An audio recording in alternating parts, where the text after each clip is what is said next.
అందరికీ నమస్కారం. ముందుగా ఓం శ్రీ మాత్రే నమః అనే కామెంట్ పెట్టి లైక్ చేసి మా ఛానల్ని సపోర్ట్ చేయండి ఫ్రెండ్స్. అలాగే మా ఛానల్ని సబ్స్క్రైబ్ చేసుకోండి. మే 23న తేదీ వస్తున్నటువంటి బుద్ధ పౌర్ణమి రోజున కొడుకులు ఉన్నవారు ఈ పరిహారం తప్పకుండా చేసి తీరాల్సిందే. విశిష్టత ఏంటి? ఆ రోజు కొడుకులు ఉన్నవారు ఏ రకమైన పరిహారం చేసుకోవడం వల్ల కొడుకుల యొక్క జీవితంలో వారు అభివృద్ధిని, శ్రేయస్సును చూస్తారు. అలాగే ఆశించిన ఫలితాలను పొందుతుంటారు. ఈ పూర్తి వివరాలన్నీ కూడా ఈరోజు మనం ఈ వీడియోలో వివరంగా తెలుసుకునే ప్రయత్నం చేద్దాం. వీడియోలోకి వెళ్ళే ముందు మాదొక చిన్న రిక్వెస్ట్ ఏంటంటే, ఇంతకుముందు కనుక మా ఛానల్ సబ్స్క్రైబ్ చేసుకోకపోతే ప్లీజ్ సబ్స్క్రైబ్ చేసుకోండి. అలాగే పక్కనున్న గంట సింబల్ని క్లిక్ చేయండి. అప్పుడు మేము పెట్టే ప్రతి వీడియో మీకు నోటిఫికేషన్గా వస్తుంది ఫ్రెండ్స్. బుద్ధ పౌర్ణమి అనే పేరుని పిలుస్తారు కదా. ఈ పవిత్రమైన రోజున ఇలాంటి ఆధ్యాత్మిక పనులు చేసినా కానీ ఖచ్చితంగా విజయం సాధిస్తారు. బుద్ధుని జీవితంలో వైశాఖ పౌర్ణమి 3 సార్లు అత్యంత ప్రాముఖ్యతను వహించింది. ఈ వైశాఖ పౌర్ణమి నాడు సిద్ధార్థుడుగా గౌతమ బుద్ధుడు జన్మించాడు. మరో వైశాఖ పౌర్ణమి నాడు జ్ఞానోదయం పొంది సిద్ధార్థుడు బుద్ధుడుగా మారాడు. వేరొక పౌర్ణమి ఏంటంటే నిర్యాణం చెందాడు. అంటే తల్లి చనిపోవడంతో గౌతమి అనే మహిళ సిద్ధార్థుని పెంచిందని, అందుకే గౌతమి అనే పేరు వచ్చిందని చరిత్రకారులు చెబుతున్నారు. గౌతమ బుద్ధుణ్ణి చేసిన బోధి వృక్షానికి పూజ చేసే ఆచారం ఆ మహానీయుని జీవితకాలంలో ప్రారంభమైంది.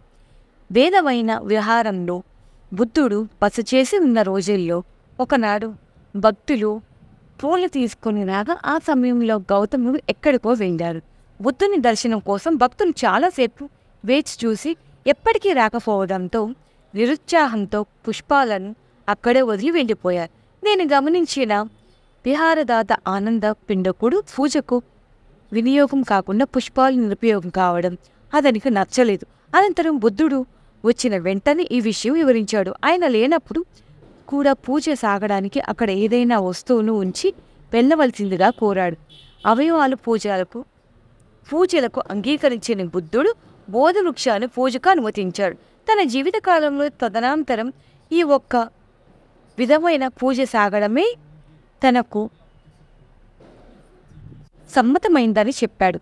నాటి పెంచడానికి ఆనందుడు నిర్ణయించాడు. గయలోని బోధి వృక్షం నుంచి విత్తనం తెప్పించి నాటారు. అప్పుడు ఒక గొప్ప ఉత్సవం జరిగింది. దానిలో పాల్గొన్నారు. బౌద్ధులకు ప్రత్యేకమైన ఏడాదిగా ఒకసారి వైశాఖ పౌర్ణమి నాడు సాగించడం ఒక ఆచారంగా మొదలైంది. బౌద్ధ మతం వ్యాపించిన అన్ని దేశాల్లో వైశాఖ పౌర్ణమి నాడు బోధి వృక్ష పూజ సాగుతుంది. ఆనాడు బౌద్ధులు బౌద్ధ వృక్షానికి జెండాలు కట్టి దీపాలు వెలిగించారు. పరిమళ జలాన్ని పోశారు. నేటికి సాగుతుంది ఈ కార్యక్రమం. ఈ విధంగా బుద్ధ పౌర్ణమికి అత్యంత విశిష్టత అనేది కనిపిస్తుంది. ఇంతటి ప్రాధాన్యత కలిగినటువంటి ఈ బౌద్ధ పౌర్ణమి రోజు కొడుకులున్నవారు ఈ చిన్న పని చేశారంటే చాలు, మీ కొడుకుల యొక్క జీవితంలో మీరు ఆశించిన మార్పుని చూస్తారు. ముఖ్యంగా కొడుకులున్న ప్రతి తల్లి కూడా ఈ పరిహారం చేసినట్లయితే మీరు ఆశించిన ఫలితాలను మీకు కొడుకుని యొక్క జీవితంలో మీరు చూస్తారు. అంటే మీ కొడుకులు చిన్నవారైతే కనుక ఒకరికొకరికి సమస్యలు మీరు బాధపడతారు. ఒకవేళ వారు పెద్దవారైతే కనుక ఒక రకమైన సమస్యలతో మీరు బాధపడతారు. చిన్నపిల్లల్లో మొండితనం, అలాగే చెప్పిన మాట వినకపోవడం, అలాగే అల్లరి చేష్టలు, అలాగే చదువులు రాణించకపోవడం, అనారోగ్య సమస్యలు, ఇటువంటి సమస్యలు చిన్నపిల్లల్లో తల్లిదండ్రులు గమనిస్తూ ఉంటారు. అలాగే పెద్దపాలు అయితే కనుక అవకాశాలు రాకపోవడం, చదువులో ఉత్తీర్ణత సాధించకపోవడం, అలాగే ఉద్యోగ అవకాశాలు దొరకపోవడం, ఆర్థికంగా వారు ఏదైనా అవకాశం కోసం ప్రయత్నం చేసినా కానీ అవకాశం చేయడానికి ఎటువంటి పరిస్థితులు చూస్తూ ఉంటారు.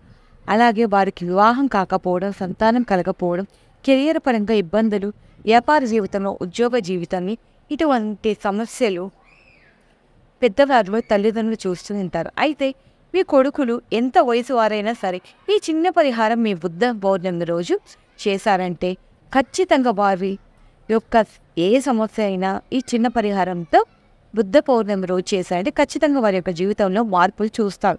ఆశించిన ఫలితాలు పొందుతారు. దానికోసం మీరు చేయవలసింది ఏంటంటే కనుక బౌద్ధ పౌర్ణమి రోజు ఖచ్చితంగా మీరు ఇల్లంతా కూడా శుభ్రం చేసుకొని తలంటు స్నానం చేసుకోండి. అలాగే మీ కొడుకును కూడా తలంటు స్నానం చేయమని చెప్పండి. ఈ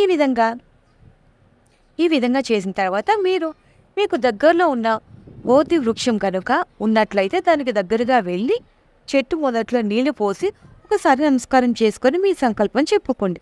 ఈ విధంగా చెప్పుకున్నట్లయితే ఆ సమయంలో మీ కొడుకును కూడా తీసుకొని వెళ్ళండి. మీరు ఎటువంటి ఫలితాలు అయితే మీ కొడుకు యొక్క జీవితంలో ఆశిస్తున్నారు ఆ ఫలితం కలగాలని ఆ భగవంతును కోరుకోండి. మనసులో బుద్ధుడు చెప్పిన ఉపదేశాలకు ఒకసారి మననం చేసుకోండి, అంటే తలుచుకోండి.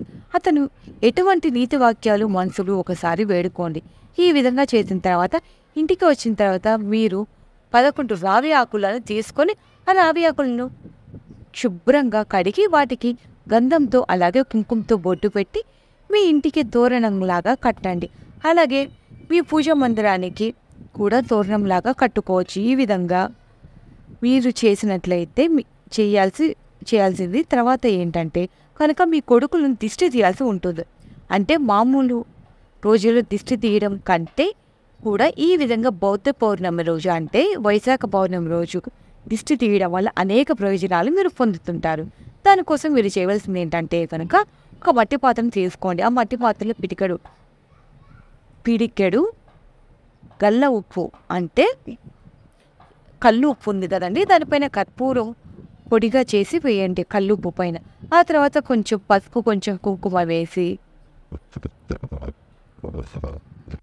కుంకుమ వేయాలండి. కుంకుమ వేసిన తర్వాత వాటన్నిటి మీద 2 లవంగాలు పెట్టండి. ఈ విధంగా పెట్టిన తర్వాత ఆ యొక్క మట్టి పాత్రను మీ కొడుకుల చుట్టూ తిప్పండి. అంటే వారిని తూర్పు ముఖంగా ఒక పీట వేసి కూర్చోబెట్టి వారి చుట్టూ సవ్య దిశలో 3 సార్లు అపసవ్య దిశలో 3 సార్లు ఈ విధంగా మట్టి పాత్రతో తిప్పిన తర్వాత మీరు ఆ యొక్క మిశ్రమం ఏదైతే ఉందో అంటే మీరు దిష్టి తీసిన పదార్థాలు ఏవైనా ఉన్నాయో నిలిచిన అలా ప్రదేశంలో కానీ లేకపోతే ప్రవహించే నీరు కానీ మీకు దగ్గరలో ఉన్నట్లయితే దానిలో పారవేయండి. ఎందుకంటే ఈ విధంగా బౌద్ధ పౌర్ణమి రోజు మీరు దిష్టి తీశారంటే వారిపై ఉన్నటువంటి నెగిటివ్ ఎనర్జీ అంతా కూడా బయటకు వెళ్ళిపోతుంది. వారి మనసులో చాలా ప్రశాంతంగా మారుతుంది. మరియు ఒక జీవితంలో ఎటువంటి మార్పులు అయితే మీరు ఆశిస్తున్నారో అటువంటి మార్పులు ఖచ్చితంగా కలిగి తీరుతాయి. మీ కొడుక్కి ఉన్న కష్టాలు ఎలాంటి సమస్యలు ఉన్నా కూడా పోతాయండి. వారి జీవితంలో శ్రేయస్సును అభివృద్ధిని వారు పొందుకుంటారు. ఈ విధంగా దిష్టి తీసిన తర్వాత ఆ పదార్థాలంతా కూడా బయట పారవేసి వచ్చిన తర్వాత మీరు ఆ మట్టి పాత్రని శుభ్రంగా కడిగి పక్కన పెట్టేసి కాళ్ళు చేతులు శుభ్రంగా కడుక్కోండి. అప్పుడు మాత్రం ఇంట్లోకి ప్రవేశించాలండి. అలాగే మీ కొడుకుని కూడా వెళ్ళి వీలైతే స్నానం చేసి రమ్మని చెప్పండి. ఈ విధంగా చేసిన తర్వాత మీ చేతితో ఏదైనా తీపి పదార్థాన్ని వారికి తినిపించండి. అలాగే ఖచ్చితంగా వారి నుదుటైన కుంకుమ బొట్టు పెట్టాలండి. అలాగే మీరు కూడా కుంకుమ బొట్టు పెట్టుకోండి. అలాగే ఈ పూజా మందిరంలోకి వెళ్ళి ఒకసారి భగవంతుని నమస్కారం చేసుకోండి. ఒకవేళ బుద్ధుడి ఫోటో కనుక మీ ఇంట్లో ఉన్నట్లయితే కనుక బుద్ధుడికి కూడా ఒకసారి నమస్కారం చేసి ఆయన చెప్పిన నీతి వాక్యాలు ఒకసారి మనసులో తలుచుకోండి. అలాగే మరోసారి మీ సంకల్పం చెప్పుకోండి.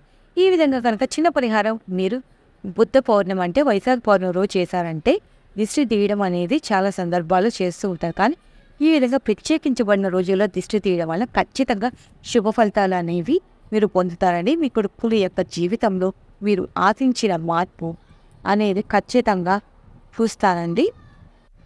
బౌద్ధ పౌర్ణమి రోజు కొడుకులు ఉన్నవారు చేయాల్సినటువంటి ఈ పరిహారం ఏంటో తెలుసుకున్నారు కదా. ఈ పరిహారం చేయడం వల్ల జీవితంలో మంచి మార్పు అనేది కనిపిస్తుందండి. మీకు ఈ వీడియో నచ్చినట్లయితే లైక్ చేయండి. మరిన్ని మంచి వీడియోల కోసం ఇప్పుడే మా ఛానల్ని సబ్స్క్రైబ్ చేసుకోండి ఫ్రెండ్స్. ఈ వీడియో నచ్చినట్లయితే షేర్ చేసి లైక్ చేసి అలాగే ఎవరైతే మొదటిసారి చేస్తున్నారో తప్పకుండా సబ్స్క్రైబ్ చేసుకోండి. Thank you for watching.